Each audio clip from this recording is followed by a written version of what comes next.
Kalau kamu weton legi dan hidupmu sedang sangat berat sekarang, jangan tutup video ini.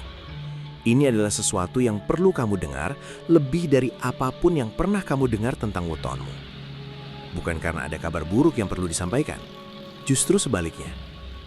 Sesepuh yang mendalami primbon Jawa selama puluhan tahun selalu menyampaikan satu kebenaran yang sama tentang weton legi di saat-saat paling gelap dalam hidup mereka. Yen weton legi lagi kroso abot banget, iku tanda yen sukses gede wes cedak banget. Kahanan paling peteng iku sudurunge srengenge metu. Ketika weton legi sedang terasa sangat berat, itu tanda bahwa sukses besar sudah sangat dekat. Kondisi paling gelap itu sebelum matahari terbit. Dan matahari yang sedang menunggu weton legi, khususnya di periode Juni 2026 ini, adalah salah satu yang paling terang yang pernah ada dalam perjalanan mereka. Tapi sebelum matahari itu terbit, ada 3 cobaan berat yang harus dilewati. Bukan bisa dihindari, harus dilewati. Hari ini, kita tidak hanya bicara tentang apa 3 cobaan itu. Kita bicara tentang bagaimana cara melewatinya dengan selamat dan dengan jiwa yang masih utuh. Karena itulah yang sesepuh selalu tekankan. Bukan seberapa cepat cobaan dilewati, tapi seberapa utuh weton legi keluar dari sisi lainnya.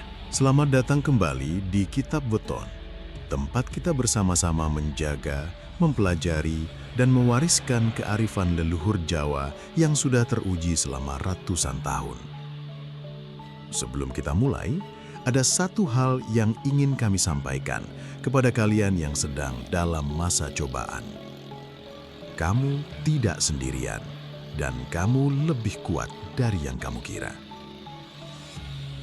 Sebelum kita mulai, kami mohon dukungan kalian. Klik like. Satu klik membantu video penting ini menjangkau lebih banyak weton legi yang sedang dalam cobaan dan membutuhkan panduan ini.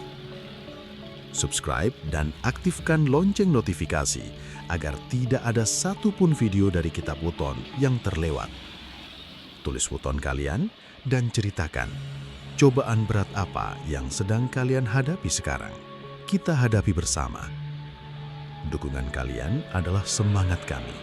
Terima kasih. Sekarang, mari kita mulai. Sebelum kita masuk ke 3 cobaan itu, ada satu pertanyaan mendasar yang perlu dijawab dengan sangat jelas. Pertanyaan yang sering ada di benak weton legi yang sedang dalam cobaan berat. Mengapa? Mengapa justru weton yang sudah berbuat baik, yang sudah berusaha keras, yang sudah menjaga niat, justru yang mendapat cobaan yang paling berat? Dan jawaban para sesepuh bukan jawaban yang menghindar atau yang terlalu spiritual untuk dipahami. Jawabannya sangat konkret dan sangat logis dalam konteks ilmu titen Jawa. Dalam kosmologi Jawa yang sudah teruji berabad-abad, ada sebuah prinsip yang disebut hukum keseimbangan beban dan kapasitas. Prinsip yang menyatakan bahwa alam tidak akan memberikan kemakmuran besar kepada jiwa yang belum siap menanggung kemakmuran besar itu tanpa kehilangan dirinya. Pikul sing abot butuhake pundak sing kuat, lan pundak dadi kuat mung liwat latihan ngangkat beban. Pikul yang berat membutuhkan pundak yang kuat, dan pundak menjadi kuat hanya melalui latihan mengangkat beban. Weton legi, karena potensi besar yang sudah ada dalam dirinya, kepekaan luar biasa, energi manis yang menarik, warisan jiwa penguasa, membutuhkan kapasitas jiwa yang setara untuk bisa menerima dan mengelola sukses besar itu tanpa hancur olehnya. Dan kapasitas itu tidak bisa diperoleh dari membaca buku, tidak bisa diperoleh dari mendengarkan nasihat. Ia hanya bisa diperoleh dari satu cara, melewati cobaan yang membentuknya. Inilah mengapa para sesepuh ketika bertemu weton legi yang sedang dalam cobaan berat tidak akan pernah mengatakan semoga cobaanmu segera selesai tanpa menambahkan sesuatu yang lebih penting. Lan mugo-mugo kowe mundak kuat sako iki. Dan semoga kamu menjadi lebih kuat dari ini. Karena cobaan yang dilewati dengan benar bukan hanya menghasilkan selesainya cobaan, ia menghasilkan jiwa yang kapasitasnya sudah setara dengan sukses besar yang sedang menunggu. Dan Juni 2026, dalam perhitungan ilmu titen, adalah periode di mana momentum besar sedang disiapkan untuk weton legi. Tapi momentum itu hanya bisa dinaiki oleh weton legi yang sudah memperkuat kapasitas jiwanya melalui 3 cobaan yang sedang kita bahas. Cobaan weton legi iku dudu ajab. Iku proses dadi layak kanggo opo sing wis direncanake. Cobaan weton legi itu bukan ajab. Itu proses menjadi layak untuk apa yang sudah direncanakan. Kita masuk ke cobaan pertama, dan ini adalah yang paling menyakitkan. Karena ia menyerang tepat di titik yang paling rentan dari karakter weton legi. Cobaan pertama, pengkhianatan dari orang yang paling dipercaya. Weton legi mencintai dengan sangat dalam, mempercayai dengan sangat penuh, memberikan loyalitasnya tanpa setengah-setengah. Dan justru karena kualitas itu, ketika pengkhianatan datang, dampaknya bukan hanya sakit secara emosional. Ia bisa terasa seperti seluruh fondasi realitas hancur dalam satu momen. Weton legi naliko dikhianati saka sing paling dipercaya, iku kaya lemah sing diidak dari cukruk. Ora mung loro, nanging kaget amarga ora nyongko banget. Weton legi ketika dikhianati dari yang paling dipercaya, itu seperti tanah yang diinjak menjadi ambles. Bukan hanya sakit, tapi terkejut amarga sama sekali tidak menyangka. Mengapa cobaan ini harus dilalui sebelum sukses besar? Para sesepuh menjelaskannya dengan cara yang tidak langsung terlihat positif, tapi sangat logis. Sukses besar selalu datang bersama lingkaran yang lebih besar, exposure yang lebih tinggi, dan taruhan yang jauh lebih besar. Dan weton legi yang belum pernah diuji oleh pengkhianatan, yang masih memberikan kepercayaan tanpa filter karena belum pernah belajar dari pengalaman pahit, rentan sekali terhadap kerugian besar di level yang jauh lebih tinggi. Cobaan pengkhianatan ini, meskipun menyakitkan, adalah pembersihan dan pembelajaran yang melindungi weton legi dari pengkhianatan yang jauh lebih fatal di masa depan. Cara sesepuh mengajarkan untuk melewati cobaan pertama. Cara pertama, bedakan antara melepaskan kepercayaan pada satu orang versus menutup kemampuan untuk mempercayai siapapun. Ini adalah pembedaan yang krusial yang sering terlewat oleh weton legi yang sedang dalam cobaan pengkhianatan. Insting yang alami adalah menutup diri sepenuhnya, tidak mau lagi mempercayai siapapun, membangun tembok setinggi-tingginya. Dan ini adalah jebakan cobaan yang paling berbahaya. Tembok yang dibangun untuk melindungi dari pengkhianatan selanjutnya juga akan menghalangi masuknya semua hubungan yang baik, termasuk mitra, teman, dan koneksi yang dibutuhkan untuk sukses besar yang sedang menunggu. Sing diajari cobaan iki iku discernment, kemampuan milih sopo sing pantes entuk kabeh tresnamu, lan sopo sing mung entuk sebagian, dudu nutup ati. Yang diajarkan cobaan ini adalah discernment, kemampuan memilih siapa yang layak mendapat seluruh cintamu, dan siapa yang hanya layak mendapat sebagian, bukan menutup ati. Cara kedua, izinkan luka itu diakui sepenuhnya sebelum bergerak maju. Weton legi seringkali terlalu cepat mencoba move on karena tidak mau terlihat lemah atau tidak mau membebani orang lain. Tapi luka yang tidak diakui sepenuhnya akan mengendap dan muncul sebagai kepahitan yang justru merusak frekuensi energi weton legi, seperti yang sudah kita bahas dalam video sebelumnya. Akui lukanya, rasakan sepenuhnya, berikan waktu yang dibutuhkan untuk diproses. Kemudian, bukan sebelumnya, lakukan pelepasan yang tulus. Cobaan kedua adalah yang paling menyiksa, bukan karena paling menyakitkan, tapi karena paling sulit dipahami saat sedang mengalaminya. Cobaan kedua, masa stagnan yang tidak kunjung berakhir. Bukan kegagalan yang dramatis, bukan musibah yang kasat mata, bukan konflik yang bisa dijadikan alasan. Hanya stagnan. Usaha tidak maju. Hidup terasa diam di tempat. Hasilnya tidak sebanding dengan yang sudah dikorbankan. Dan yang paling menyiksa, tidak ada penjelasan logis yang memuaskan untuk semua ini. Weton legi ing cobaan kapindo iku kaya ngulek garam ing banyu sing ora ilang-ilang. Wis rekoso, wis telaten, nanging kok kayane ora ono wah-wahane. Weton legi dalam cobaan kedua itu seperti mengaduk garam dalam air yang tidak larut-larut. Sudah keras bekerja, sudah sabar, tapi sepertinya tidak ada perubahan. Mengapa cobaan stagnan ini harus dilalui sebelum sukses besar? Para sesepuh menggunakan analogi bendungan yang sudah kita kenal. Semua yang sudah diinvestasikan oleh weton legi, kerja keras, Waktu, pengorbanan, pelajaran yang dipetik dari cobaan pertama sedang terakumulasi di balik layar. Masa stagnan adalah masa di mana bendungan sedang terisi penuh. Dan dari dalam, tidak ada cara untuk melihat betapa penuhnya bendungan itu. Waterlegi yang menyerah di masa stagnan ini menyerah persis ketika bendungan hampir penuh. Dan itulah tragedi terbesar yang para sesepuh paling sering saksikan. Cara sesepuh mengajarkan untuk melewati cobaan kedua. Cara pertama, ubah definisi maju selama masa stagnan. Ketika hasil eksternal tidak bergerak, waterlegi yang bijaksana mengalihkan fokus ke pertumbuhan internal yang tetap bisa diukur. Kemampuan apa yang bertambah? Pemahaman apa yang semakin dalam? Hubungan apa yang semakin solid? Karakter apa yang semakin kuat? Masa stagnan yang diisi dengan pertumbuhan internal menghasilkan waterlegi yang jauh lebih siap untuk level berikutnya dibanding waterlegi yang menghabiskan masa stagnan hanya dengan kecemasan tentang kapan hasilnya akan datang. Cara kedua, gunakan masa stagnan sebagai masa perbaikan fondasi. Ketika tidak bisa maju, perkuat yang sudah ada. Perbaiki sistem, perbaiki proses, perbaiki hubungan-hubungan yang sudah ada. Ini bukan kemunduran. Ini adalah persiapan agar ketika bendungan pecah, infrastruktur yang ada sudah cukup kuat untuk menampung dan mengelola limpahan yang datang. Masa stagnan sing diisi kanthi bener, ngasilake waterlegi sing luwih siap saka waterlegi sing langsung sukses tanpa cobaan. Masa stagnan yang diisi dengan benar menghasilkan waterlegi yang jauh lebih siap dari waterlegi yang langsung sukses tanpa cobaan. Cara ketiga, jaga niat dan kualitas usaha tetap konsisten meski tidak ada penonton. Ini adalah ujian sesungguhnya dari cobaan stagnan. Apakah waterlegi tetap memberikan yang terbaik bahkan ketika tidak ada yang melihat?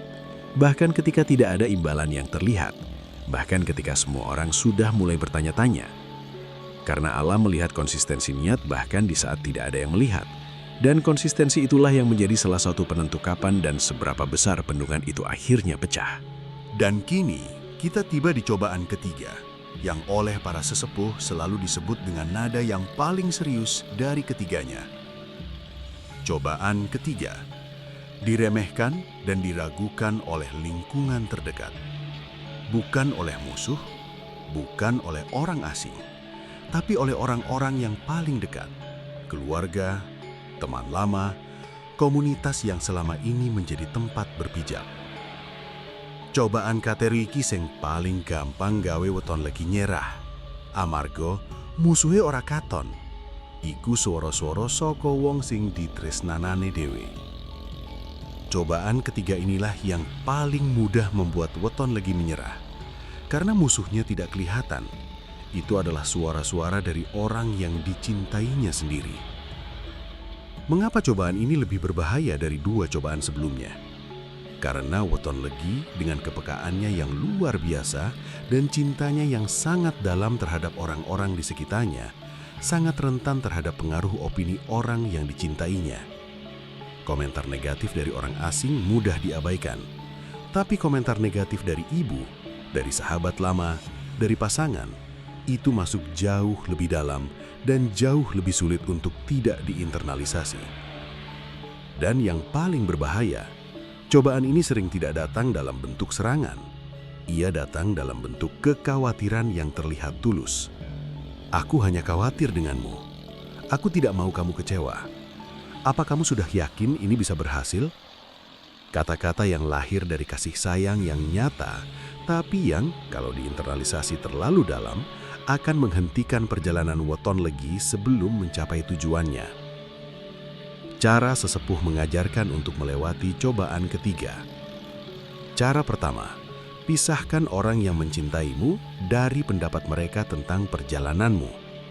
Orang-orang terdekat yang meragukan bisa mencintaimu dengan sangat tulus dan tetap salah dalam menilai potensimu.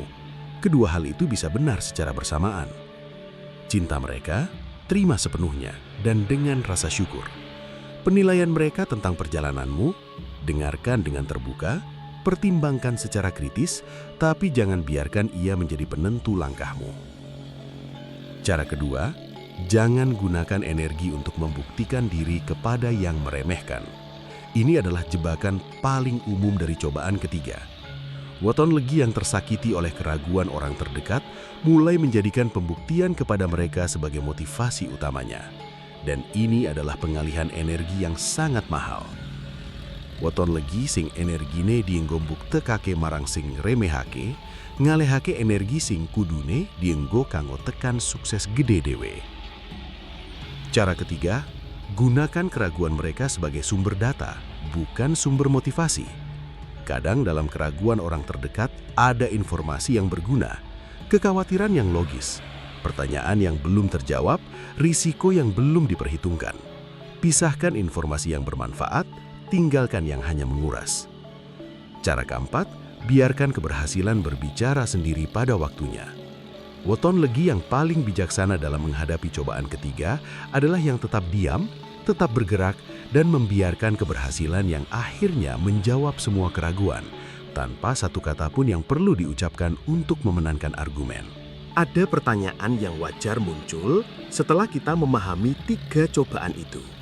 Mengapa Juni 2026 secara spesifik menjadi momentum yang penting? Dan mengapa 3 cobaan ini harus datang sekarang sebelum bulan itu? Jawabannya berkaitan dengan sesuatu yang sudah dibahas sesepuh dalam konteks wulan gerbang untuk Weton Legi. Dalam perhitungan ilmu Titen, Juni 2026 adalah periode di mana energi kosmis sedang dalam kondisi paling responsif terhadap Weton Legi. Sebuah momen di mana semua yang sudah diinvestasikan, semua yang sudah diperjuangkan, semua yang sudah dilewati bisa bertemu dengan kondisi kosmis yang mendukung manifestasinya secara nyata. Wulan gerbang iku koyok terminal kapal. Kapal-kapal sing wis siap bisa langsung berlayar. Kapal-kapal sing durung siap mung bisa nonton. Wulan gerbang itu seperti terminal kapal. Kapal-kapal yang sudah siap bisa langsung berlayar. Kapal-kapal yang belum siap hanya bisa menonton. Dan 3 cobaan yang sedang atau sudah dilewati Weton Legi sekarang adalah proses menyiapkan kapal itu untuk berlayar. Cobaan pertama, pengkhianatan. Mempersiapkan Weton Legi dengan discernment. Kemampuan memilih siapa yang layak ada di dalam kapal ketika berlayar ke perairan yang lebih luas dan lebih menantang. Cobaan kedua, stagnan. Mempersiapkan Weton Legi dengan ketahanan. Kemampuan untuk tidak panik ketika kondisi tidak bergerak dan untuk tetap konsisten ketika tidak ada angin yang menggerakkan kapal. Cobaan ketiga, diremehkan. Mempersiapkan Weton Legi dengan fokus internal. Kemampuan untuk menentukan arah kapal dari dalam, bukan dari komentator di tepi pantai. 3 kapasitas itu, discernment, ketahanan, fokus internal, adalah persis yang dibutuhkan untuk bisa memanfaatkan momentum Juni 2026 secara penuh. Weton Legi yang sudah melewati 3 cobaan ini, atau sedang dalam prosesnya, sudah dalam persiapan yang tepat. Yang penting sekarang adalah memahami bahwa cobaan ini bukan halangan dari tujuan. Ia adalah jalan menuju tujuan. Sahabat, mari kita perkuat semua yang sudah kita bahas dengan 3 kisah yang diwariskan para sesepuh. Kisah 3 Weton Legi yang sudah melihat sisi lain dari ketiga cobaan ini. Kisah pertama, Kartono dan pengkhianatan yang menjadi guru. Kartono, Weton Senin Legi, mengalami pengkhianatan dari mitra bisnisnya yang sudah ia percaya selama 7 tahun. Bukan hanya kerugian finansial, tapi kerugian reputasi, kerugian waktu, dan yang paling berat, kerugian kepercayaan terhadap dirinya sendiri karena merasa sudah sangat bodoh mempercayai orang yang salah. Selama setahun setelah itu, Kartono tidak bisa membuka diri untuk kerjasama baru. Setiap kali ada peluang yang membutuhkan kepercayaan, ada tembok yang ia bangun sendiri. Aku wedi salah maneh, wedi ditipu maneh. Akhire, wedi karo kabeh wong. Aku takut salah lagi, takut ditipu lagi. Akhirnya, takut dengan semua orang. Sesepuh yang ia temui tidak mengatakan kepadanya untuk melupakan. Sebaliknya, ojo lali, nanging sinau. Bedaake sopo sing jujur lan sopo sing ora. Kuwi luwih berharga saka uang sing ilang. 2 tahun setelah pengkhianatan itu, Kartono menemukan mitra baru. Dengan kemampuan discernment yang diasah dari cobaan sebelumnya, ia memilih dengan jauh lebih bijaksana. Kemitraan itu menjadi fondasi kemakmuran yang jauh melampaui apa yang pernah ia miliki sebelum pengkhianatan terjadi. Kartono saiki ngerti, pengkhianatan iku dudu pungkasane, iku sekolah sing bayarane larang, nanging elmune ora bisa tuku ing ngendi-ngendi. Kisah kedua, Sri Murti dan 4 tahun yang terasa sia-sia. Sri Murti, weton Kamis Legi, membangun sebuah usaha kecil yang selama 4 tahun tidak pernah benar-benar berkembang melampaui titik tertentu. Setiap kali ada harapan, ada hambatan baru. Setiap kali ada kemajuan kecil, ada kemunduran yang mengikuti. Di tahun ketiga, orang-orang di sekitarnya, termasuk keluarganya, mulai menyarankan untuk menyerah dan mencari pekerjaan yang lebih stabil. Sudah cukup mencoba, tidak semua orang memang ditakdirkan untuk berbisnis. Sri Murti hampir mendengarkan saran itu. Tapi ada sesepuh yang menemuinya dan berkata, "Kamu sedang di tahun ketiga, Sri Murti, dan dalam perjalanan weton legi menuju sukses besar, tahun ketiga adalah yang paling banyak membuat orang menyerah. Tapi yang bertahan sampai tahun keempat biasanya adalah yang melihat sisi lainnya." Sri Murti bertahan, dan di pertengahan tahun keempat ada pertemuan yang tidak direncanakan yang mengubah segalanya. Sebuah peluang yang secara harfiah tidak bisa ada jika ia sudah membangun fondasi selama 4 tahun yang terasa sia-sia itu. Patang tahun sio-sio iku, dudu sio-sio, iku waktu sing dibutuhake kanggo nyiapake opo sing teko. Kisah ketiga, Prasetyo dan keluarga yang akhirnya mengerti. Prasetyo, weton Minggu Legi, memilih jalur yang tidak dipahami oleh keluarganya. Selama 2 tahun, setiap makan malam keluarga menjadi arena diskusi yang sama. Kapan kamu punya pekerjaan yang jelas? Teman-temanmu sudah mapan, kamu kapan? Apa kamu tidak khawatir dengan masa depanmu? Prasetyo mencintai keluarganya. Dan justru karena cintanya, komentar-komentar itu masuk lebih dalam dari yang seharusnya. Beberapa kali, ia hampir menyerah. Bukan karena tidak percaya pada jalannya, tapi karena tidak tahan melihat kecemasan di wajah ibu yang sangat ia cintai. Sesepuh memberikan nasihat yang sederhana. Wangsulan sing paling apik kanggo sing remehake, iku dudu tembung, iku asil. Lan asil butuhake waktu. Waktu butuhake sabar. Sabar ikulah sing paling angel lan paling dibutuhake. Prasetyo memilih sabar, dan 2 tahun kemudian ketika hasilnya akhirnya tampak, tidak ada kata-kata yang perlu ia ucapkan kepada keluarganya. Ibu yang dulu paling banyak bertanya, kini menjadi yang paling banyak bercerita kepada tetangga tentang keberhasilan anaknya. Prasetyo ora tahu ngomong, "Aku wis kanda," marang ibune. Dheweke mung ngrangkul dan ngandani, "Matur nuwun wis sabar nunggu." 3 kisah sudah kita dengar. 3 cara spesifik percobaan sudah dibahas. Sekarang, ada 4 prinsip umum yang oleh para sesepuh selalu diberikan kepada weton legi yang sedang dalam cobaan apapun. Prinsip-prinsip yang berlaku untuk ketiga cobaan sekaligus. Prinsip pertama, cobaan dilewati, bukan dikalahkan. Ini adalah pergeseran perspektif yang paling fundamental. Ketika weton legi memandang cobaan sebagai sesuatu yang harus dikalahkan, mereka menghabiskan energi untuk melawan. Dan perlawanan itu seringkali justru memperpanjang durasi cobaan. Ketika weton legi memandang cobaan sebagai sesuatu yang harus dilewati, mereka fokus pada bergerak maju, langkah demi langkah sambil tetap utuh. Orientasinya berbeda, energinya berbeda, hasilnya pun berbeda. Sing dikalahake mesti balik maneh. Sing dilewati, kue maju, cobaan tetap ing buri. Yang dikalahkan pasti akan kembali. Yang dilewati, kamu maju, cobaan tetap di belakang. Prinsip kedua, jaga 3 sumber energi utama. Para sesepuh mengidentifikasi 3 sumber energi yang harus dijaga oleh weton legi selama masa cobaan. karena tanpa ketiganya, kekuatan untuk terus berjalan akan habis.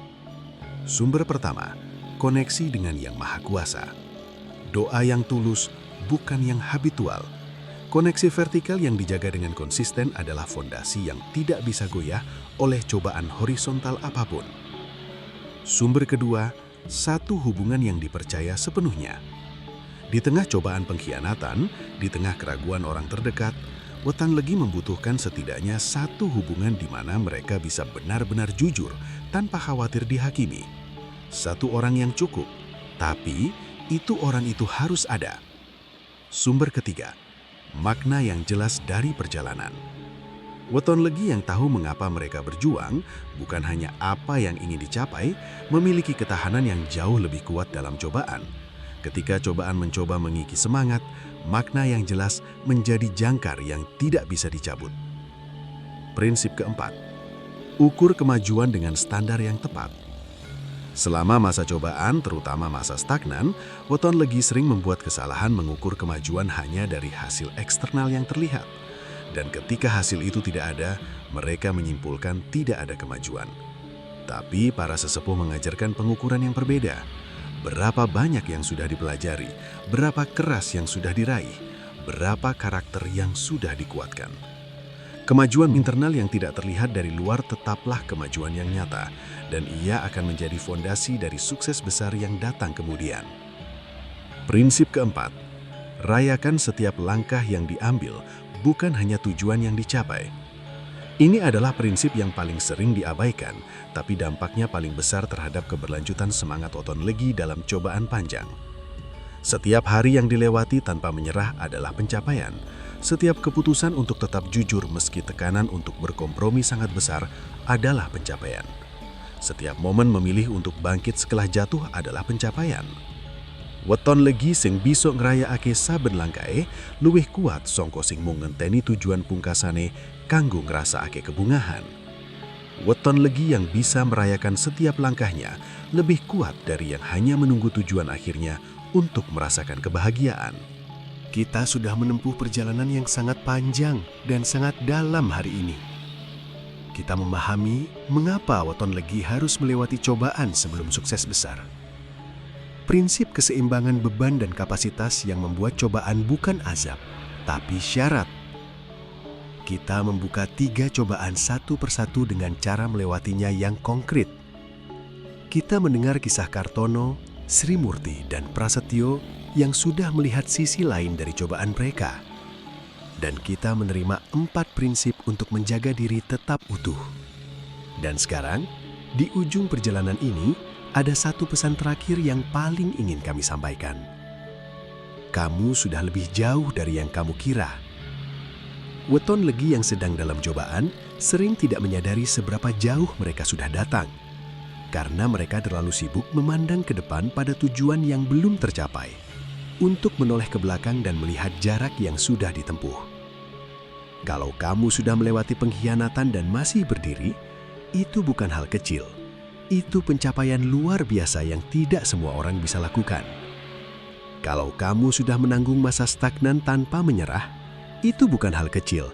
Itu adalah ketangguhan yang sangat sedikit orang miliki. Kalau kamu sudah menghadapi keraguan orang-orang yang kamu cintai dan tetap berjalan, itu bukan hal kecil. Itu adalah integritas yang tidak bisa dibeli. Weton Legi, kowe wis luwih adoh saka sing kowe pikirake. Lan sukses gede sing ngenteni ing Juni 2026 iku ora ngenteni wong sing durung tau diuji. Dheweke ngenteni kowe sing wis diuji, sing wis ngliwati, sing wis siap. Weton Legi, kamu sudah lebih jauh dari yang kamu pikirkan. Dan sukses besar yang menunggu di Juni 2026 itu tidak menunggu orang yang belum pernah diuji. Ia menunggu kamu yang sudah diuji, yang sudah melewati, yang sudah siap. Teruslah berjalan. Sahabat Kitab Weton, kita sudah menempuh perjalanan yang sangat berharga hari ini.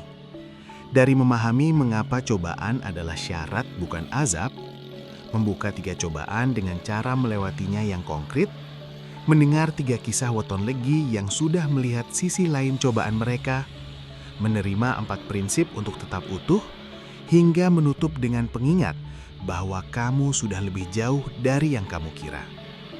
Satu pesan yang paling ingin kami titipkan, kekuatan sejati bukan kemampuan untuk tidak pernah jatuh.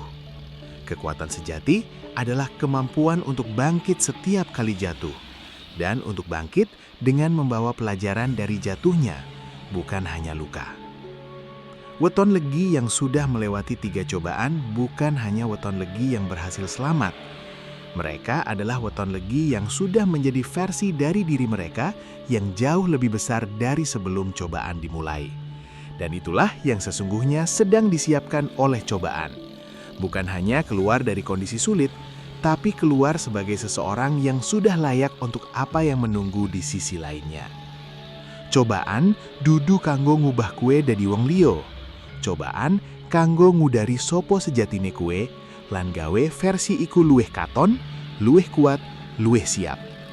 Cobaan bukan untuk mengubahmu menjadi orang lain. Cobaan untuk menguraikan siapa sejatinya kamu dan membuat versi itu lebih terlihat, lebih kuat, lebih siap. Terima kasih telah menemani perjalanan ini hingga akhir. Bantu kami meneruskan kearifan leluhur ini. Like video ini, bantu lebih banyak weton legi yang sedang dalam cobaan menemukan panduan yang mereka butuhkan. Komentar, cobaan mana yang sedang kamu lewati sekarang? Dan kalau sudah pernah melihat sisi lain dari cobaan berat, ceritakan di sini. Kesaksianmu bisa menjadi kekuatan untuk yang lain. Subscribe dan aktifkan lonceng. Masih banyak panduan untuk weton legi menuju Juni 2026 yang menunggu untuk dibagikan. Bagikan kepada sesama weton legi yang kamu tahu sedang berjuang. Mungkin video ini adalah pengingat yang mereka butuhkan bahwa mereka tidak sendirian dan mereka sudah lebih dekat dari yang mereka kira. Sampai jumpa di video berikutnya, sahabat. Semoga setiap cobaan yang sedang kamu lewati segera membawamu ke sisi lainnya yang penuh cahaya. Semoga Juni 2026 menjadi fajar yang paling indah yang pernah kamu saksikan setelah hujan paling panjang yang pernah kamu tahan. Dan semoga kamu keluar dari semua ini bukan hanya selamat, tapi lebih besar, lebih bijaksana, dan lebih siap dari sebelumnya. Salam tresno lan kawilujengan soko kami. Kitab Weton.